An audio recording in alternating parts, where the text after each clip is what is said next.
octubre del año 2012.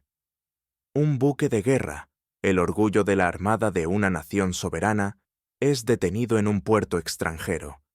No por un acto de guerra, sino por la orden de un juez a miles de kilómetros de distancia, en Nueva York. El barco, la fragata Libertad de Argentina, fue embargado.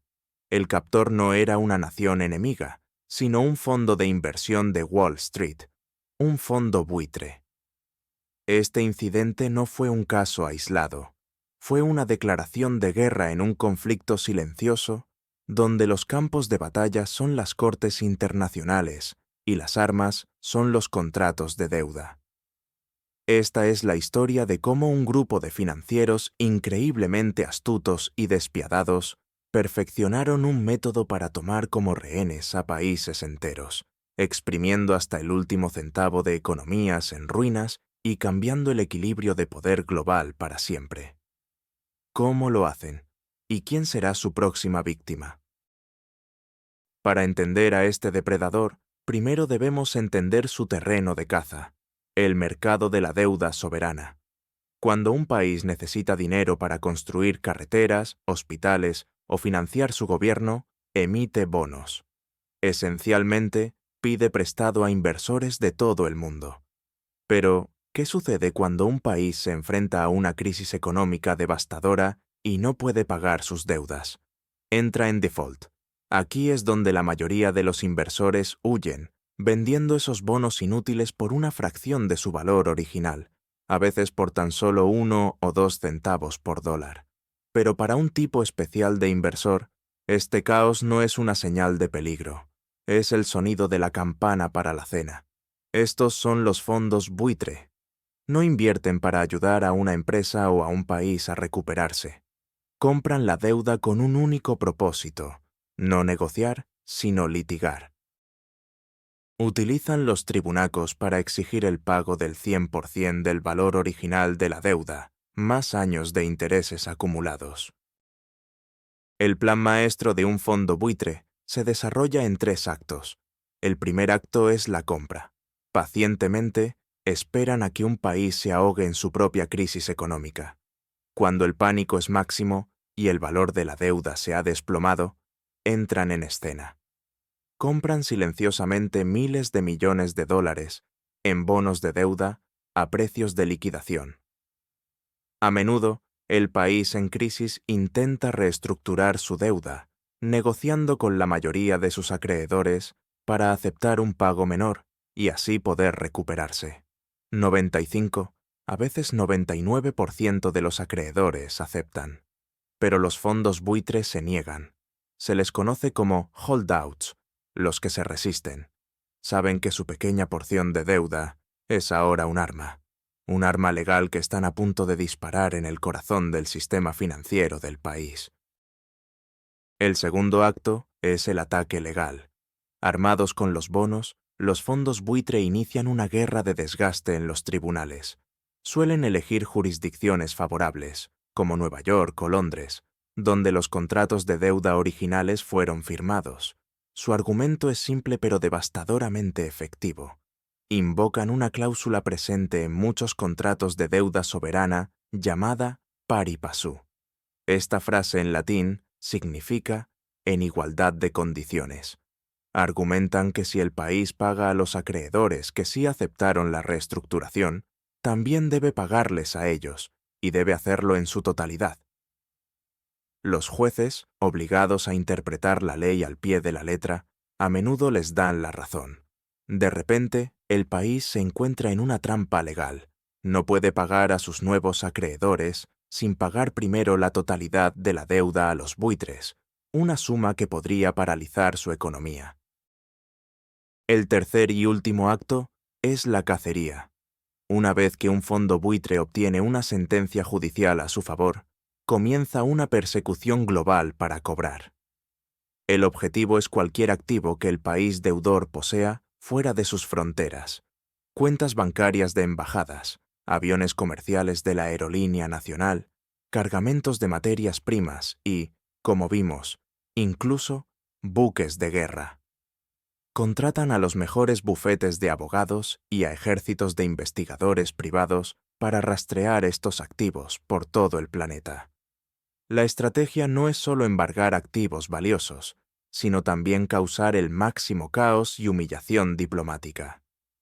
Cada embargo es una noticia internacional que daña la reputación del país, aislándolo aún más de los mercados financieros y forzándolo a rendirse y pagar la exorbitante suma que el fondo buitre demanda.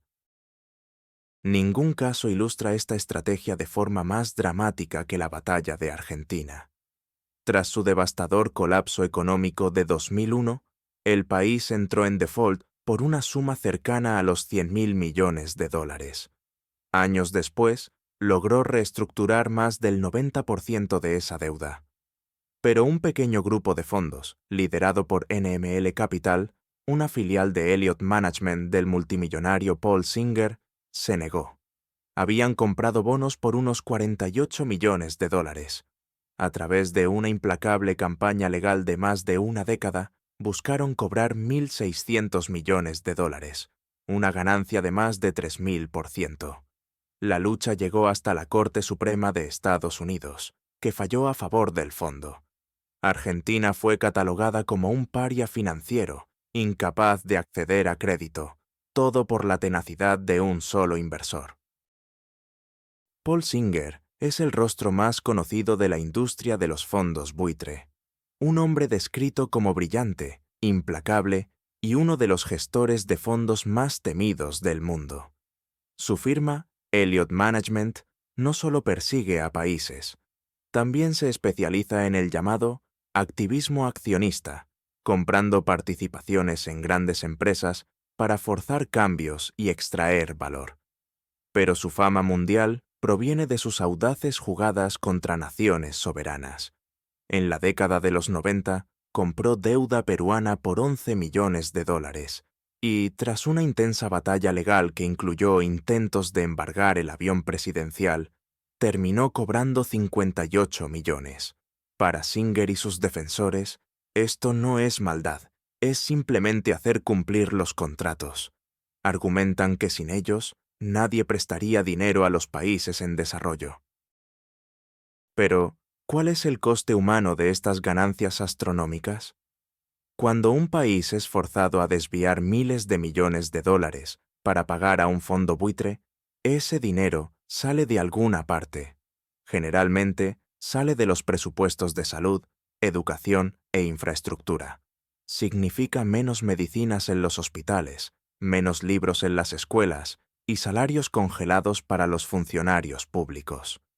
En el caso de Argentina, la presión para pagar a los fondos buitre dificultó la recuperación económica durante años, prolongando el sufrimiento de millones de ciudadanos. Los críticos argumentan que estas acciones no solo son inmorales, sino que socavan la capacidad de un país para servir a su propia gente, convirtiendo la soberanía nacional en una mercancía negociable en los tribunales de Nueva York. La República del Congo ofrece otro ejemplo escalofriante. El país, uno de los más pobres del planeta, debía dinero por proyectos de infraestructura de hace décadas. Un fondo buitre compró esta deuda, valorada en unos 30 millones de dólares, por casi nada. Luego demandó al Congo por más de 100 millones. Para cobrar, el fondo intentó embargar los pagos que una compañía petrolera estadounidense debía hacer al gobierno congoleño por derechos de perforación. El caso se volvió tan escandaloso que generó una condena internacional. Se reveló que el fondo estaba operando desde un paraíso fiscal y que sus métodos eran extremadamente agresivos. Este caso demostró que ni siquiera las naciones más vulnerables y empobrecidas están a salvo de la depredación de los fondos buitre. Otro campo de batalla fue Zambia. En los años 90, el país compró material agrícola a Rumanía con un préstamo. Años después, Zambia, agobiada por la pobreza y la epidemia del SIDA, no pudo pagar. Un fondo llamado Donegal International compró la deuda de 3 millones de dólares por una pequeña fracción. Luego, demandó a Zambia en los tribunucos británicos por 55 millones de dólares. Un juez británico finalmente falló que el fondo solo podía cobrar 15 millones, calificando su reclamo como repugnante. A pesar de la reducción, el pago representaba una suma colosal para el presupuesto de Zambia, equivalente al coste anual de los medicamentos antirretrovirales para miles de ciudadanos. La pregunta resonó en todo el mundo. ¿Es justo que las ganancias de un fondo de inversión tengan prioridad sobre la vida de las personas? Grecia, durante la crisis de la deuda europea, también se convirtió en un objetivo. Mientras el país se tambaleaba al borde del colapso y la Unión Europea preparaba rescates masivos, algunos fondos buitre vieron una oportunidad. Compraron bonos griegos a precios de saldo, apostando a que la presión política de Alemania y otros países europeos garantizaría que, de una forma u otra, la deuda se pagaría. Se negaron a participar en las reestructuraciones de deuda que imponían pérdidas a los acreedores privados. Esta estrategia, aunque legal, fue vista como un acto de sabotaje contra los esfuerzos colectivos por salvar al euro. Demostró que ni siquiera ser miembro de un poderoso bloque económico como la Unión Europea te hace inmune a los ataques de los buitres. El sistema legal parece estar del lado de los fondos. ¿Por qué? La respuesta reside en la santidad de los contratos en el capitalismo occidental. Los tribunucos, especialmente en centros financieros como Nueva York y Londres, están diseñados para proteger a los acreedores y garantizar que los contratos se cumplan. No están diseñados para sopesar las consecuencias humanitarias de sus decisiones. Para un juez, un contrato de deuda es un contrato de deuda, ya sea entre dos empresas o entre un fondo de cobertura y una nación soberana con millones de ciudadanos. Esta interpretación estricta de la ley es el escudo que los fondos buitre utilizan para legitimar sus acciones, argumentando que simplemente están defendiendo el Estado de Derecho. Ante esta amenaza, varios países y organizaciones han intentado contraatacar. Bélgica y el Reino Unido aprobaron leyes para limitar la capacidad de los fondos buitre de demandar a países pobres en sus tribunales por sumas desproporcionadas. Las Naciones Unidas han promovido resoluciones para crear un marco legal internacional para la reestructuración de la deuda soberana, buscando proteger a los países de los acreedores depredadores. Sin embargo, estos esfuerzos enfrentan una fuerte oposición de los poderosos lobbies financieros, que argumentan que cualquier interferencia en los contratos de deuda aumentará el coste de los préstamos para los países en desarrollo y dañará el sistema financiero global. La batalla está lejos de terminar. Una de las herramientas clave en el arsenal de los fondos buitre es el llamado discovery, o descubrimiento de pruebas.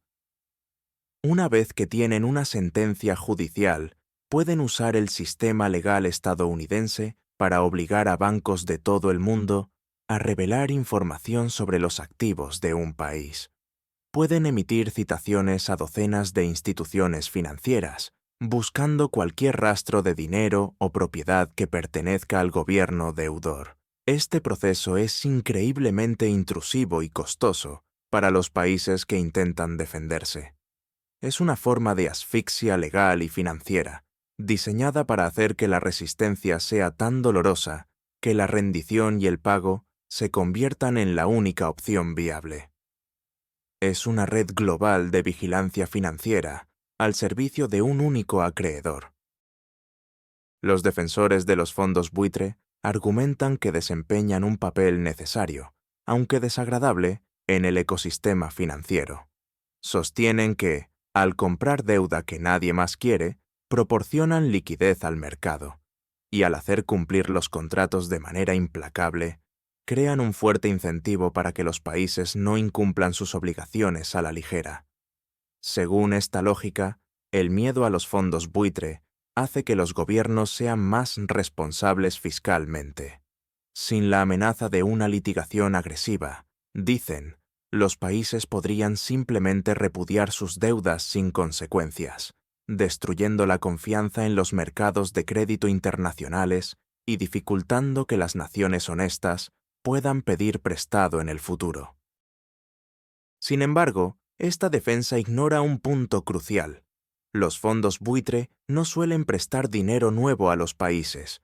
No financian la construcción de un nuevo hospital ni una nueva escuela. Entran en escena solo después de que la crisis ha estallado. Su modelo de negocio no se basa en el riesgo del préstamo original, sino en el arbitraje legal posterior al impago.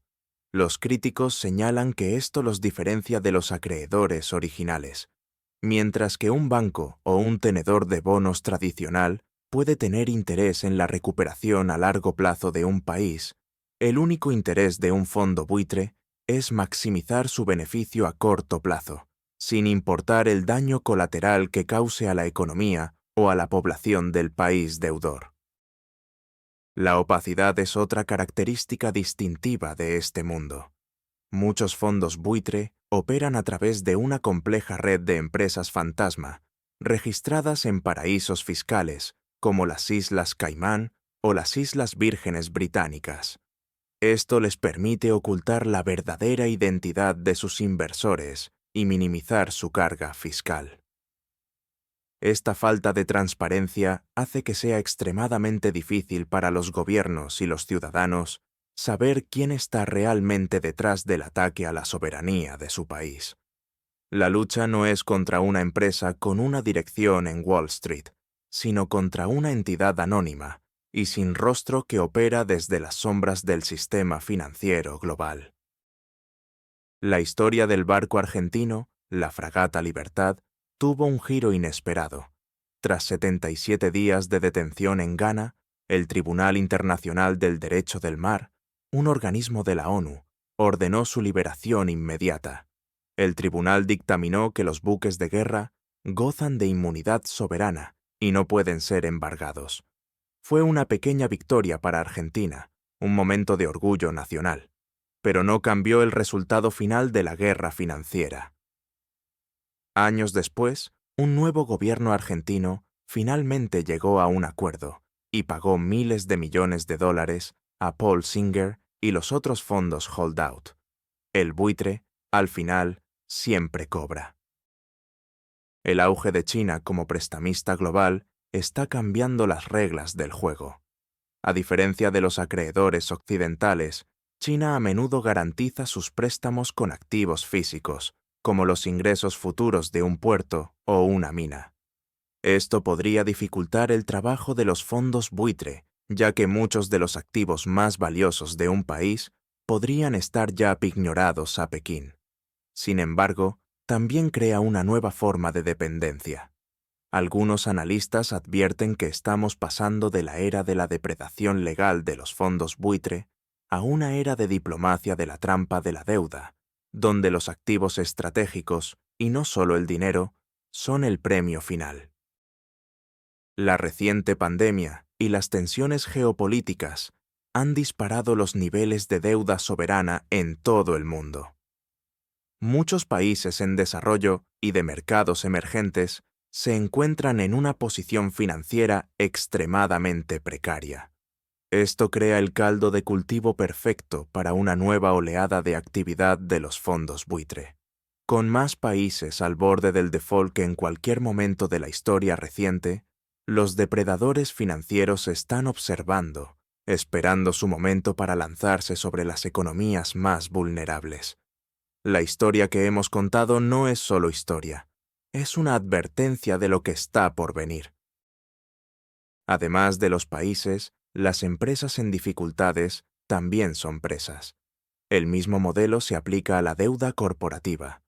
Un fondo compra la deuda de una empresa en quiebra y utiliza su posición como acreedor para desmantelarla, vender sus activos y obtener un beneficio rápido, a menudo a expensas de los empleados y de la viabilidad a largo plazo de la compañía.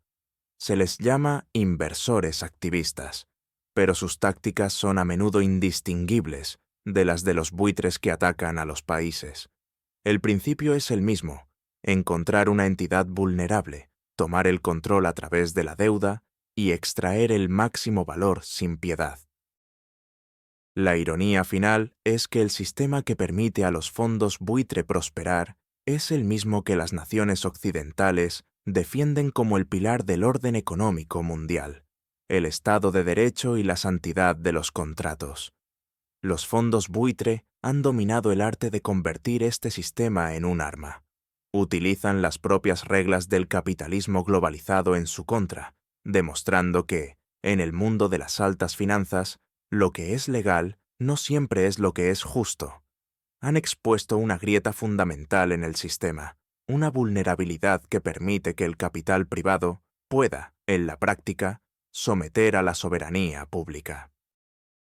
Entonces, ¿qué hemos aprendido? Que en el complejo tablero de la economía global existen jugadores que no siguen las mismas reglas que los demás. Los fondos buitre son la encarnación de un capitalismo depredador y sin restricciones, una fuerza que se alimenta de la desgracia y convierte la desesperación en ganancias récord. Su historia es una lección sobre el poder, sobre cómo las leyes diseñadas para crear orden pueden ser explotadas para generar caos en beneficio de unos pocos. Con la deuda mundial en niveles históricos, la amenaza es más real que nunca. Más países podrían enfrentarse a la elección imposible entre servir a sus ciudadanos o pagar a un acreedor implacable. La verdadera pregunta que debemos hacernos es si estamos dispuestos a aceptar un sistema donde una nación entera puede ser declarada en quiebra en la sala de un tribunal, a miles de kilómetros de distancia. ¿Crees que los fondos buitres son depredadores sin escrúpulos o simplemente inversores inteligentes que asumen un riesgo? Déjanos tu opinión en los comentarios.